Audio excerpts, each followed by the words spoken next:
Of the men's 100 meters, Usain Bolt. And bring you up to the greatest you have ever been. And then you're going to turn around and disrespect the coach, Glen Mills. I personally can't sit quiet. In the world of athletics, few nations have dominated sprinting like Jamaica. The 2012 London Olympics showcased this supremacy when Usain Bolt, Yohan Blake, and Warren Weir swept the podium in the 200 meters, capturing gold, silver, and bronze, respectively. Behind their success stood the legendary coach, Glen Mills, whose guidance was instrumental in their rise to fame. But as time passed, tensions began to rise, leading to a shocking fallout between Bolt and his teammates. What caused the rift, and why did Bolt feel the need to speak out? Number 1. The rise of Jamaican sprinting.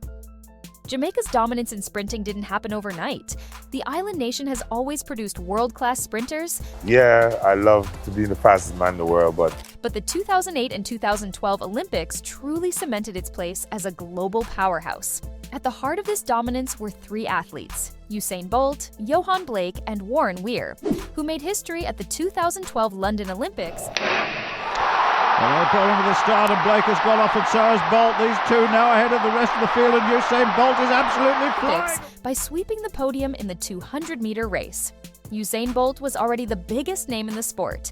Having won triple gold in 2008, he had nothing left to prove, but he still did.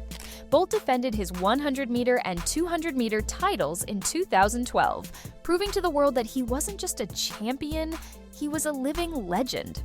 Yohan Blake, on the other hand, was known as the Beast. Unlike other sprinters, Blake had something no one else did, a victory over Usain Bolt. At the 2012 Jamaican Olympic trials, Blake stunned the world by defeating Bolt in both the 100-meter and 200-meter races, making him the only sprinter to ever do so when Bolt was at his peak. Many believed he would dethrone Bolt at the Olympics, but he ultimately settled for silver in both events. Then there was Warren Weir, the underdog. Weir was relatively unknown before 2012, but with an explosive 19.84-second run in the 200-meter final, he secured a shocking bronze medal, completing Jamaica's historic podium sweep. At the time, the trio looked unstoppable. But behind the scenes, rivalries were forming and tensions were brewing. What seemed like a golden era of unity would soon crumble into controversy and public fallout. Number 2, the role of coach Glen Mills. Behind every great athlete is a great coach, and for Usain Bolt, Yohan Blake, and Warren Weir, that man was Glen Mills. A legendary sprint coach, Mills wasn't just another trainer, he was the mastermind behind Jamaica's golden era of sprinting. Mills had been coaching Bolt since 2004, refining his technique, improving his start, and pushing him to his record-breaking 9.58-second 100-meter dash in 2009. But he wasn't just responsible for Bolt's success. He also helped transform Yohan Blake from a promising junior sprinter into a global contender and guided Warren Weir to an unexpected Olympic bronze medal in 2012. What made Mills special was his ability to personalize training for each athlete. Bolt was naturally gifted but needed better explosiveness off the blocks. Blake had raw power but had to learn race control and technique. Weir was the underdog who needed a mental and physical transformation to compete at the highest level. Under Mills, they all thrived. And another fantastic run by Bolt. And to Jamaican 1, 2, 3 with Weir taking the bronze. But success in sports isn't just about talent, it's also about discipline. Mills was known for his strict, old-school approach, expecting complete dedication from his athletes. For years, his methods produced champions. But when results started to decline for some, doubts and frustrations crept in.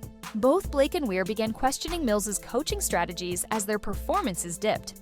Some believed they needed a fresh approach, while others argued they weren't following Mills's program properly in the first place. Either way, the relationship between coach and athlete started to fracture.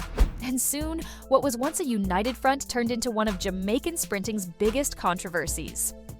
Number 3. Tensions surface.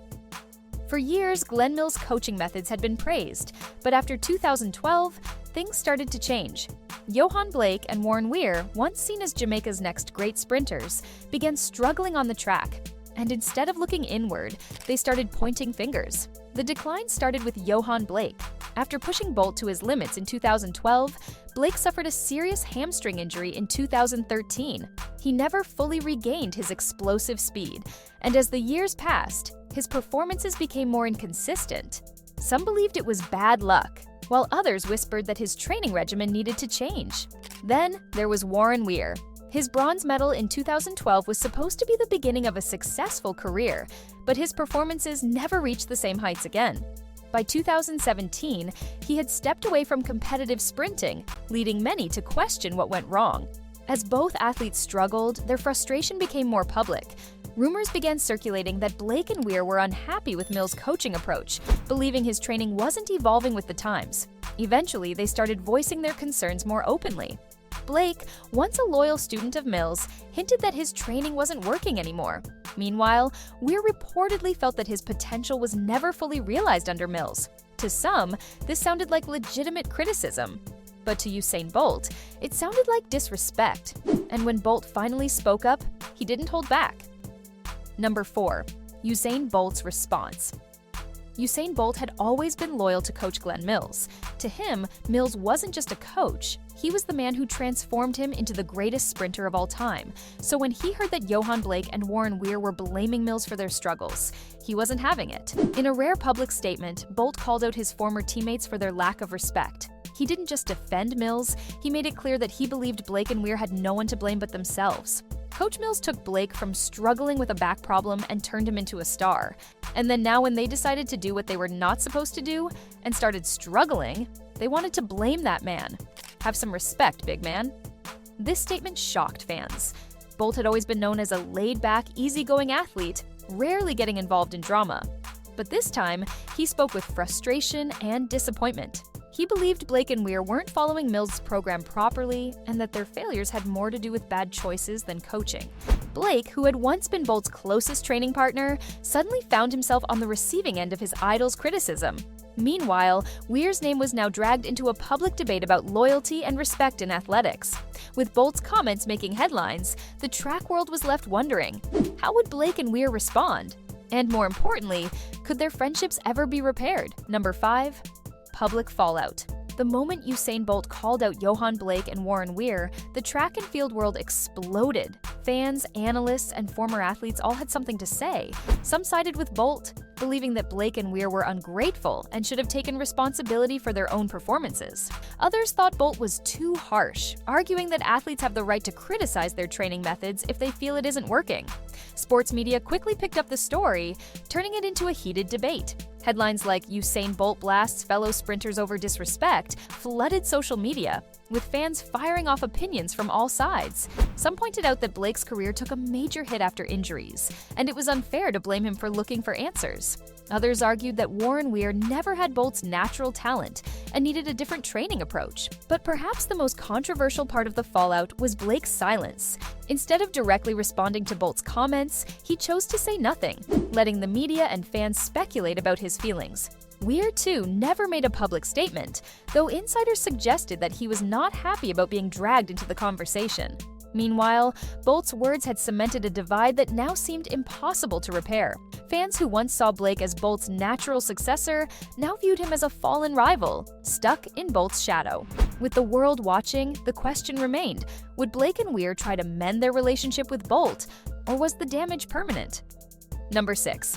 Attempts at resolution. After Usain Bolt's public criticism of Yohan Blake and Warren Weir, tensions in Jamaican sprinting reached an all-time high. The once tight-knit trio, who had dominated the track together, now found themselves on opposite sides of a growing divide. Behind the scenes, there were attempts to smooth things over. Close friends, former teammates, and even figures within the Jamaican athletics community tried to mediate and repair the fractured relationships. Some urged Blake and Weir to respond publicly and clear the air. Others believed Bolt's comments were too strong and that he should have settled things in private. However, there was one big problem. Neither side seemed willing to back down. Blake, despite the public backlash, never directly addressed Bolt's remarks. Instead, he focused on training and tried to distance himself from the controversy. Weir, already moving away from professional sprinting, also stayed quiet. But insiders suggested that he felt unfairly targeted and that Bolt had thrown him under the bus when his career was already winding down. Even Bolt, despite his frustration, never revisited the issue. He had said what he needed to say, and that was the end of it. While they all remained professional in public, it was clear that their bond was never the same again. The brotherhood that once defined Jamaican sprinting's golden era had fractured, and no one seemed interested in fixing it. The question now was what this meant for the future of Jamaican sprinting. Would the next generation learn from this fallout, or was this just another example of how success can create as many enemies as it does friendships? Number 7. The legacy impact. The fallout between Usain Bolt, Yohan Blake, and Warren Weir wasn't just personal. It left a lasting impact on Jamaican sprinting and how the world viewed its most dominant era. For years, these three sprinters represented Jamaican excellence, standing on podiums together, waving the national flag, and showing the world that Jamaica was untouchable in sprinting. But as time passed, their relationships fractured, and instead of being remembered as a united force, their story became one of rivalries, disappointments, and unfinished business. Usain Bolt retired in 2017 as the undisputed greatest sprinter of all time. His name remains untouchable, and his loyalty to Glen Mills was never questioned. He walked away from the sport with his legacy intact, knowing he had dominated in a way no sprinter ever had before. Yohan Blake's career took a different turn. After his injuries, he never fully reclaimed his 2012 form, and although he remained competitive, he never reached the level many had expected. His name is still respected, but the controversy surrounding his fallout with Mills and Bolt became part of his story. Some still wonder, could he have been the next Bolt if things had gone differently? Warren Weir faded from the spotlight even faster. After struggling to stay relevant in the sprinting world, he stepped away from competition entirely. Some say his Olympic bronze medal was his peak, while others argue that a different training approach could have extended his career. But one thing is clear, Jamaican sprinting has never quite been the same. The dominance of 2008 to 2016 was legendary, but the fallout between these stars serves as a lesson. Success isn't just about speed on the track, it's about loyalty, respect, and the ability to handle setbacks. The way this story unfolded left fans wondering, could this have been avoided? Or was it always destined to end this way?